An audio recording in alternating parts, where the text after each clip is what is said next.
This is VK6ARN, Newswest. We are a community organisation and we've been serving up the best amateur radio news in Australia since 1931.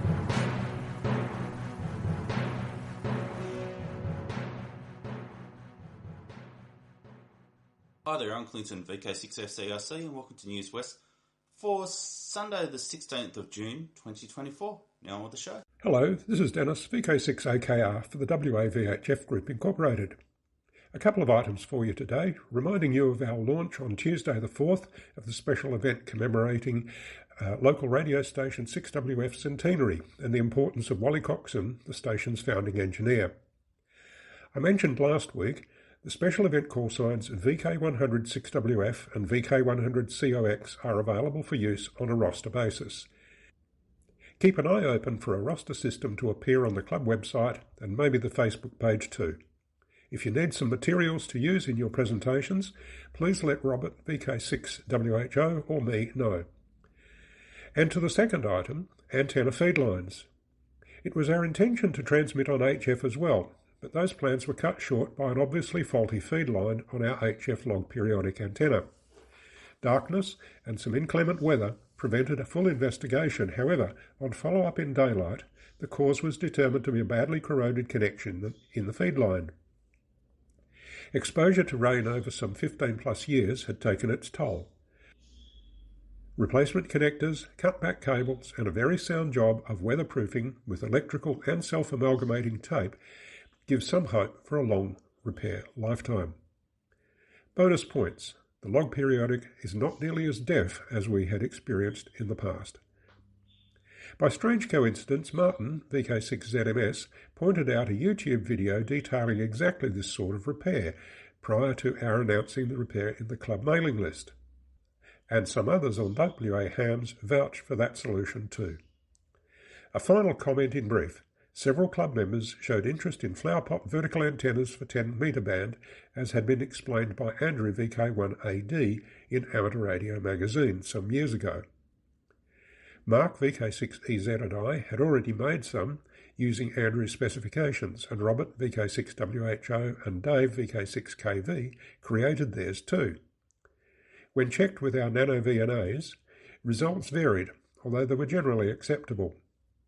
Subsequently, a build event at Ham College saw 8 more built with good results. Being a pedantic old fellow, I was keen to achieve better results and so reverted to first principles. That exercise was cut short for testing with nano VNA woes. More on that next time. The embroidery exhibition continues at Wireless Hill and will prevent us from having full use of the meeting room for normal Saturday activity days. So, see what is on and where on our Facebook page. You will always be welcome, so come and say hello. 73 from Dennis, VK6AKR for the WAVHF Group Incorporated. Last week, the Wireless Institute held an online meeting of club presidents to brief them about what they've been up to and to field questions. I attended. The meeting was informative and congenial.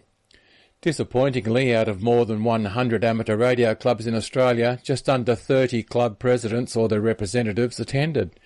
That's not much. However, one thing stood out. It seems a significant number of club presidents had not received the invitation.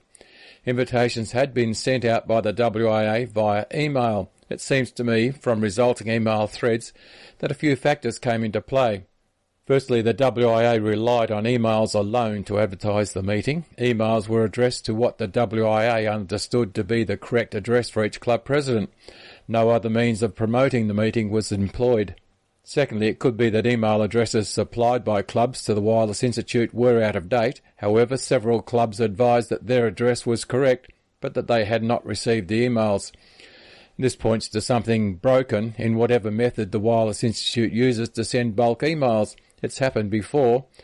The Wireless Institute is investigating what happened. Perhaps those of you who are stalwart Wireless Institute of Australia supporters are beginning to bristle, thinking this is an attack on the Wireless Institute. Well, settle pedal. It's not, and I'll tell you why. One of the most difficult things to do when running any organisation is to get the right information to members in a timely manner.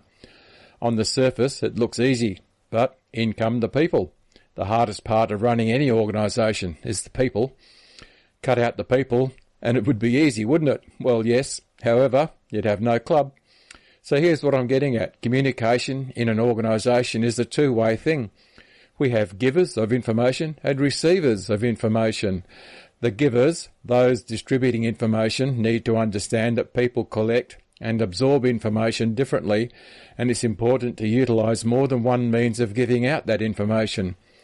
Typically these days we see emails, social media posts and websites in daily use. Then there's periodical media such as news, broadcasts and magazines. Now let's take a look at the receivers of this information. These people are a much tougher nut to crack. But let me firstly say that if you are a receiver of information, perhaps a club member or part of a larger, more loosely connected group like us, radio amateurs, there's a responsibility that lies squarely on your shoulders to listen to watch, to look at and read the sources of information that are available. It's not fair for you to say, "Nobody told me."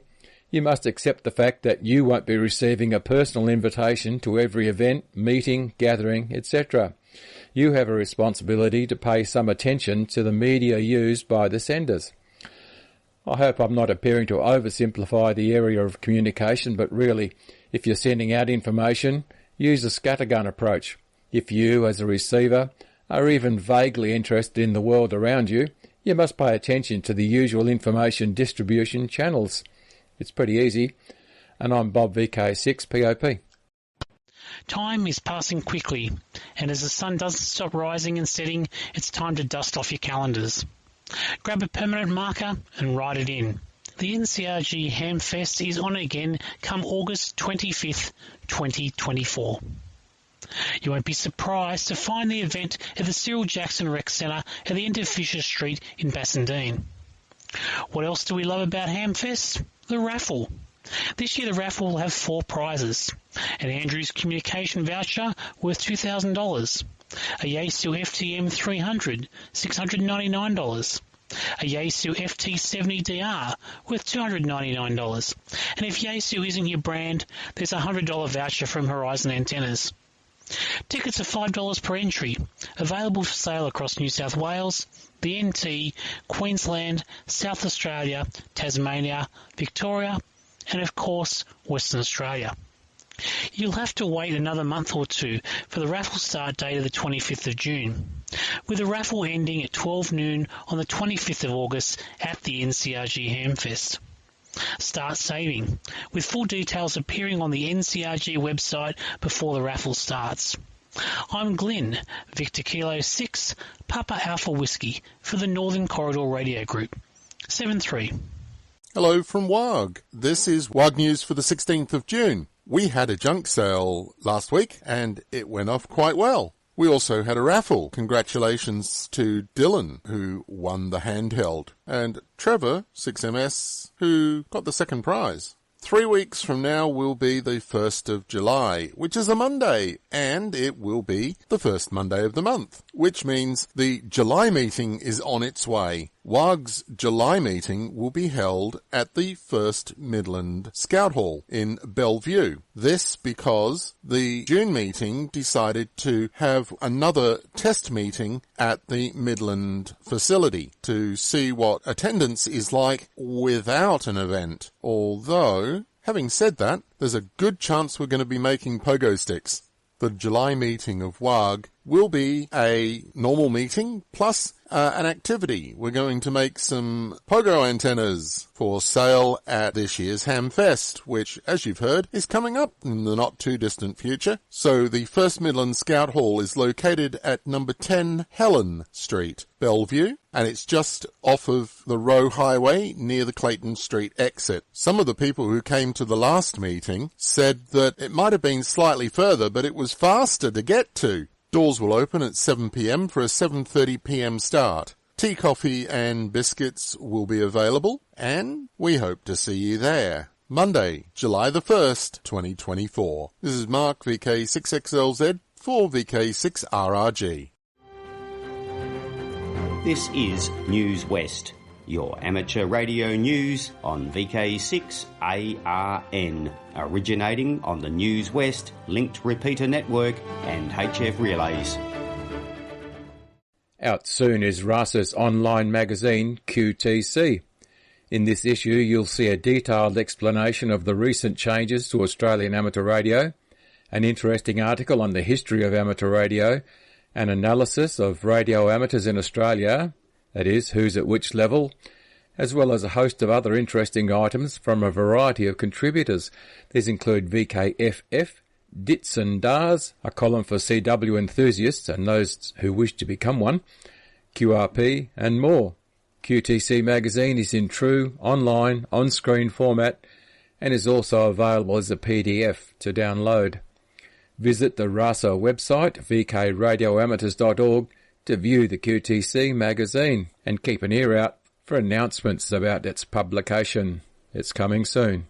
It is said that the phoenix can fly only when its feathers are fully grown. Hi, I'm Mark, VK6 X-Ray Lima Zulu, and I have some news from Wyson, WA. Did you think that Wyson, WA was gone? Moves are afoot to regroup and plan the future. Yes, we took a great hit with the passing of the giant Jim Preston VK6 JP. However, we will rise like the proverbial phoenix. And with that, I'd like to announce that the Wyson net, both the 80-metre net and the 2-metre net, have actually been on air the last couple of weeks. Bob's taken over the microphone for WIE and will be there again on Wednesday night. So the 80-metre net is from 20 hours local on 3.599 plus or minus QRM. And half an hour later at 20:30 hours local West Australian time, you can tune in on 2 metres, VK6RLM 146.750, and be a part of the Wyson WA net. There's a considerable amount that needs to be done in the background to organise just setting up, even having an AGM. And Bob is on his way through all of the paperwork, and the email network is slowly forming, I guess. Trust me, you haven't heard the last from Wyson WA, and it would be a privilege to get back to you with more information in coming weeks. 7-3s from VK6WIE. Hi, just a little note about VK6RRG and the WARG Technical and General Net. Having it run every Sunday morning on VK6RLM, that's 146.750, or Channel 3 in the old money. And it starts at 10:30 a.m. this morning. Of course, if you're listening in the evening, it's next week. If you happen to listen to the right part of the 80-metre band on a Tuesday evening, you might hear something that sounds like this.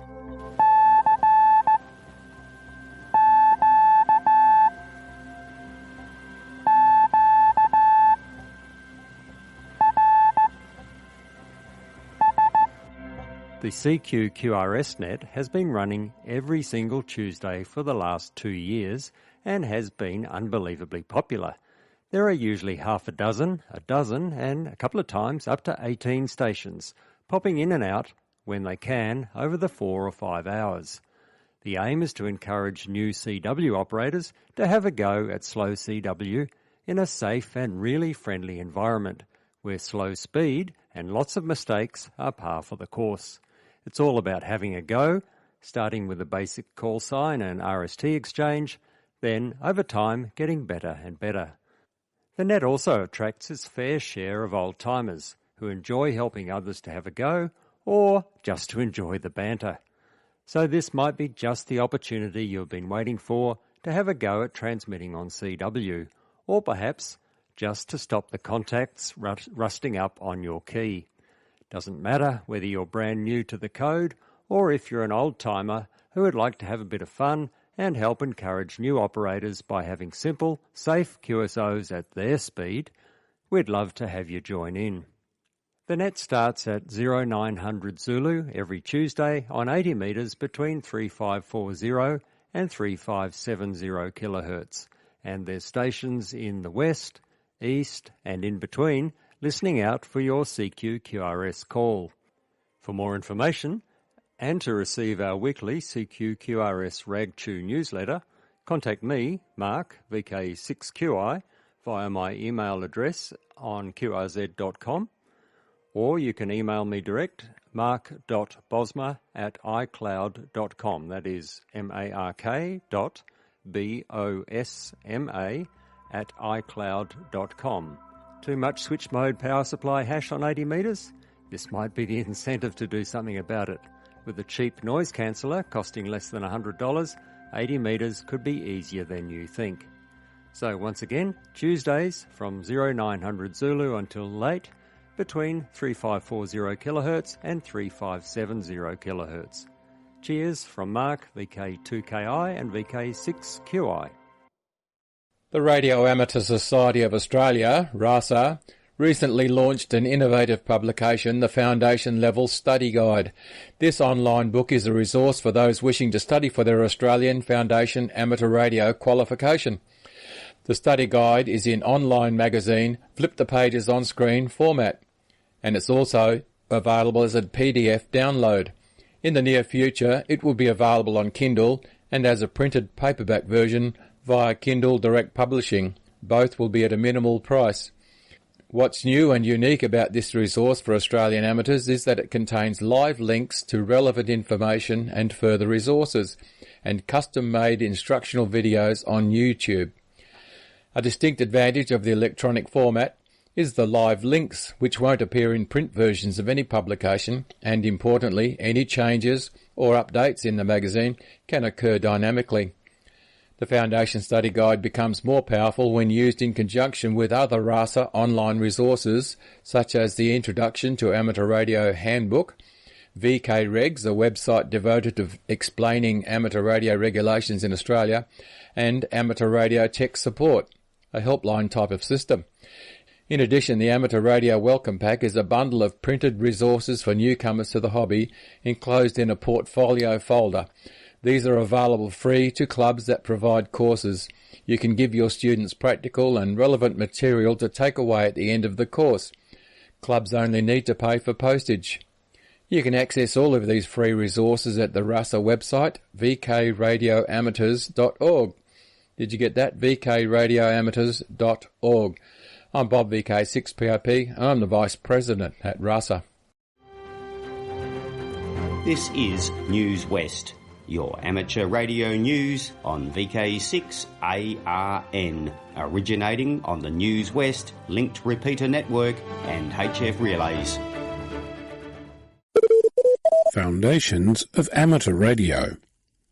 If you've heard the phrase shortwave listeners, you might have wondered what on earth that was all about. It relates to the length of a radio wave used to transmit information. The length of a radio wave is tied to its frequency. The longer the wave, the lower the frequency. When radio amateurs talk about bands, like for example the 40-metre band, we're talking about a range of frequencies where the wavelength is around 40 metres. From a frequency perspective, this is around 7 MHz. The 160-metre band at about 1.8 MHz or 1800 kHz is considered the beginning of the shortwave bands. This implies that there are longer waves as well. If you've ever seen or owned a mid-1980s transistor radio, you'll have seen the notation MW, which stands for medium wave. Today it's called the AM band.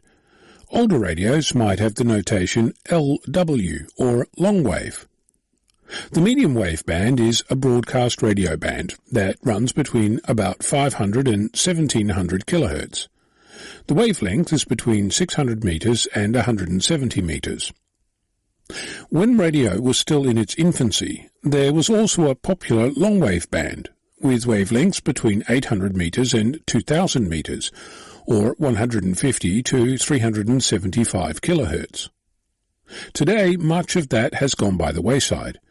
With the advent of digital radio, in Australia it's called DAB+, digital audio broadcasting, the whole idea of wave has pretty much vanished.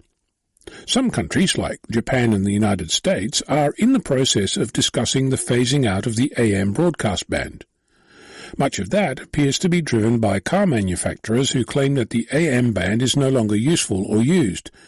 But forget to tell anyone that they really want to stop having to put AM radios in their cars, because it's difficult to isolate the electrical noise from their modern contraptions in order to make it possible to actually listen to that band.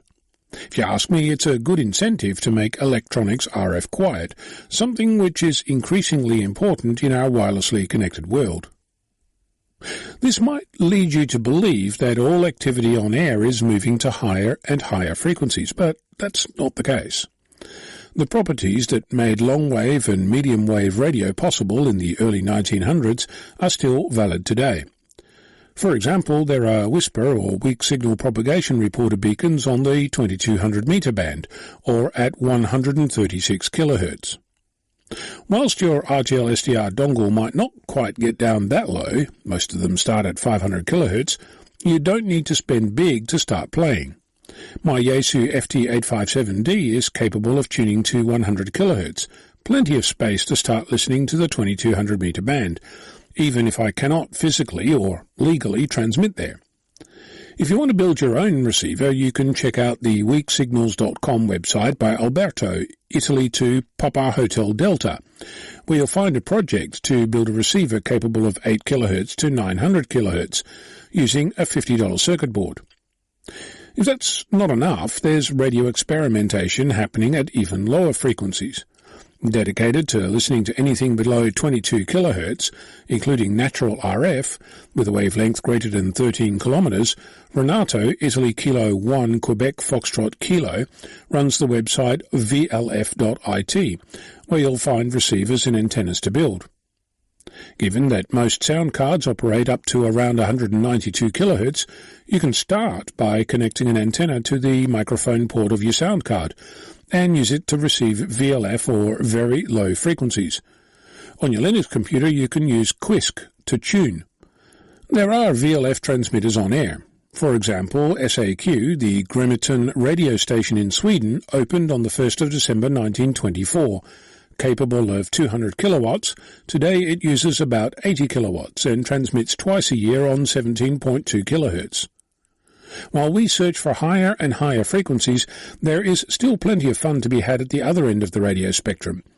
Consider, for example, that the VLF or very low frequency radio waves between 3 and 30 kHz can penetrate seawater. I'll leave you to explore.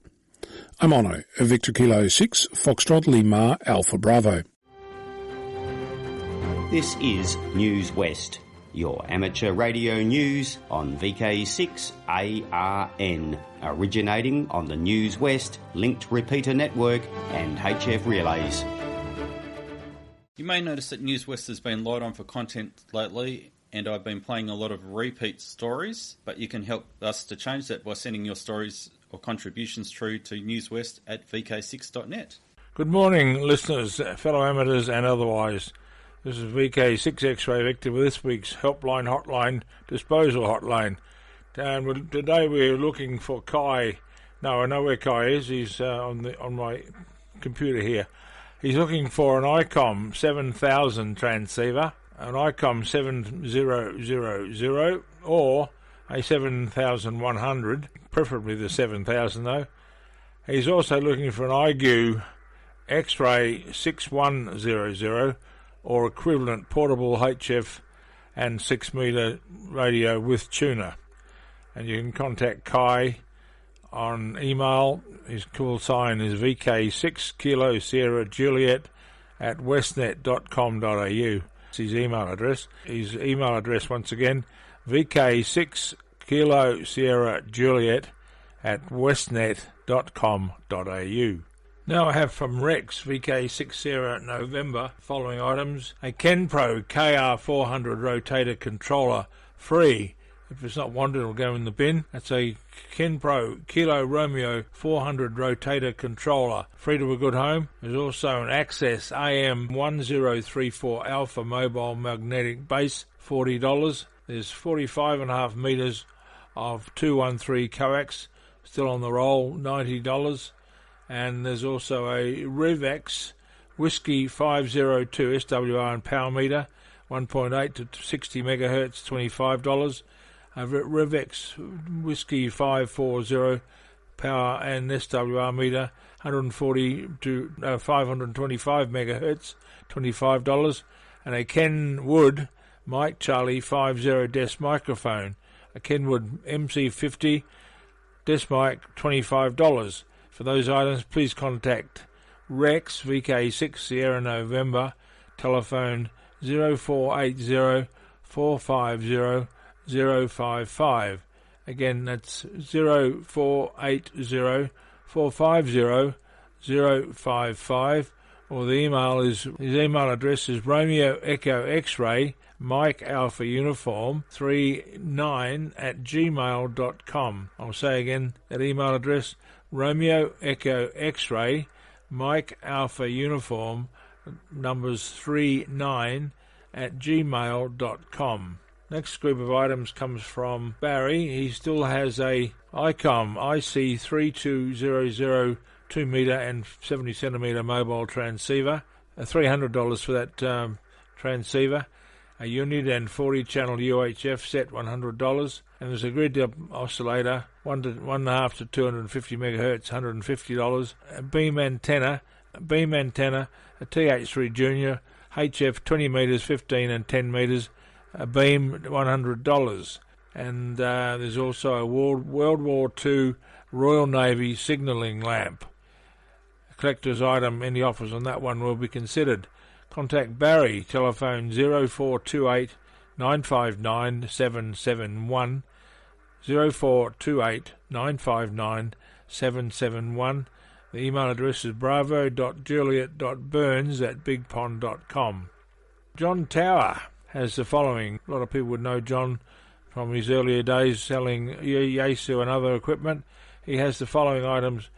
The gear he has is an IC7300 ICOM transceiver, an IC7300, and there's also an IC746 transceiver, an IC706 Mark II-G, and a Fox Tango 817 transceiver, and a Transworld 500 watt linear amplifier, along with some small solid state linears. There's some vacuum capacitors, balance, remote automatic tuners, one being 800 watt rated. There's some power supplies there as well, antenna rotators, and there's a lot of other bits and pieces there. So if you're interested in anything, the transceivers particularly, or any other, John's phone number is 0419 909 391. Again, that's 0419 909 391 after 10 a.m. today, and QH is now in Forestdale. That's all for me for this week. That's John VK6 India Mike. And that's all I have for this week. If you have any items for next week's broadcast, please contact me. My email address is vk6xrayvictor@bigpond.com. That seems to be working again, finally, after all this time. vk6xrayvictor@bigpond.com. And until next week, 7-3 from me and 7-3 from him. Hi, it's Clinton, VK6FCRC, helping my friend's widow clean out a shack. Sorry, Roy, this missed you, so I'll read it out. He was known on CV as Jason Foster's Radio 351. His widow has a Malahit DSP SDR with waterfall display for sale, and that's $180. Postage is extra, or local pickup in Albany. There's a Leekson VV898S, unsure of the price at this stage. And there are other items, both amateur and CB, yet to be sorted through, and there's hundreds of those items. Please contact myself, Clinton, VK6FCRC, via email, vk6fcrc@gmail.com. I'll say again, vk6fcrc@gmail.com, and I'll pass the details on to his widow, Elle. Thank you. Hi there, it's Clinton, VK6FCRC, back with you. And did you know that Newswest is now on YouTube? Type in youtube.com/@Newswest weekly podcast -Kilo Zulu 7 Yankee Charlie. Oh, and before I go, I'd like to thank those watching on YouTube or ATV, the readers, and you for listening. I'd also like to thank our team, the broadcasters, and those submitting content each week. Please stand by now for callbacks after the broadcast, or head over to the VK6.net website and fill out the forms so we know how many people are listening each week.